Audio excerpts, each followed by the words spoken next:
The war room only went silent once in its entire history, and it was because of a joke no one should have made. They thought she was just another young soldier until she answered the Admiral's question.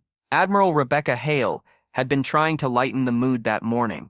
The sun poured through the high windows of the Joint Command Center, washing the polished tables in bright daylight. Officers shuffled papers, analysts murmured to each other, and tension hung in the air like dust waiting to settle. And then the Admiral spotted Private Lina Cortez, quiet, slim, barely 23, standing near the briefing screen, with a stack of reports clutched tightly to her chest. Hale smirked and called out across the room. "So, Cortez, how many confirmed kills do you have? 10? 20? Or should we call it 0 and save time?" The room chuckled. But Lina didn't. Her fingers trembled around the papers as the sunlight framed her silhouette. The entire war room felt the shift in the air, a subtle tightening, a pressure as though something important was about to break. Before I tell you what happened next, tell me in the comments where you're watching from. I love knowing who's listening. Lina lifted her eyes slowly. She had the kind of gaze that didn't demand silence. It created it. Officers stopped whispering. Pens froze mid-air. Even the hum of the AC seemed to fade. She answered, softly but clearly, 43. At first, no one reacted. The number floated there, impossible, unbelievable. And then faces changed. Confusion, disbelief, then an uneasy collective swallow. 43. In a region where half the seasoned operators never saw combat up close, this young woman said it as casually as one might read a temperature. The Admiral's smile faltered. "Come again, Private?" Lina lowered her papers to the table. The sunlight caught the faint scars along her wrists, not wounds of vanity, but quiet reminders. Every officer noted them. No one spoke. 43 confirmed, she repeated. "But I don't count them the way you mean." A murmur rippled through the room.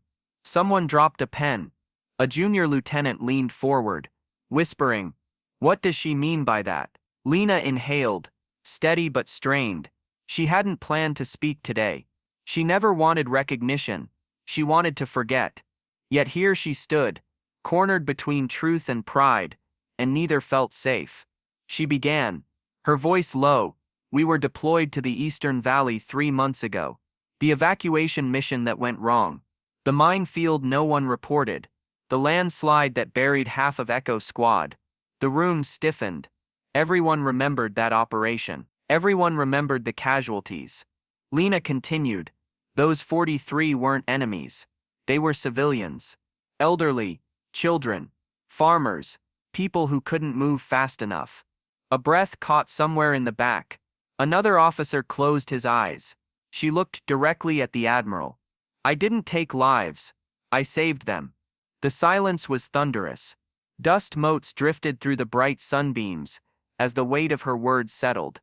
She described how she crawled through unstable rock, fingers torn, lungs burning, digging survivors out with nothing but her hands and borrowed tools. How she made 11 separate trips across collapsing ground to carry them one by one. How she kept going even when she thought her legs would give out. Even when she thought she'd never see daylight again. A colonel whispered, "This can't be real," but the room knew. Her scars told the truth long before her words did. And then she added a sentence that made the Admiral's throat tighten. "I don't want medals. I just want them to have another morning like this one."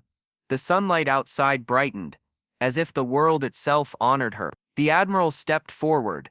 No smirk, no superiority, only humility softened by awe. "Private Cortez, you didn't log any of this." "Wasn't my mission to impress anyone, ma'am," Lina replied. The Admiral nodded, slowly, respectfully.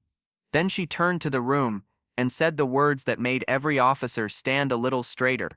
"We have heroes walking among us, and sometimes we joke at the wrong moment." The room erupted, not in applause, but in something warmer. Admiration, gratitude. A few officers stepped forward, offering quiet words. Others simply placed hands over their hearts. Lina's face reddened, overwhelmed. She never wanted this, but today, daylight finally revealed what darkness had forced her to hide. Because true courage doesn't shout, it endures, silently, until the world finally sees it. And sometimes the brightest truths begin with the smallest, quietest voice. Thank you for listening to this story. If it touched you, let me know your thoughts below, and don't forget to like, subscribe, and share. I'm grateful you're here.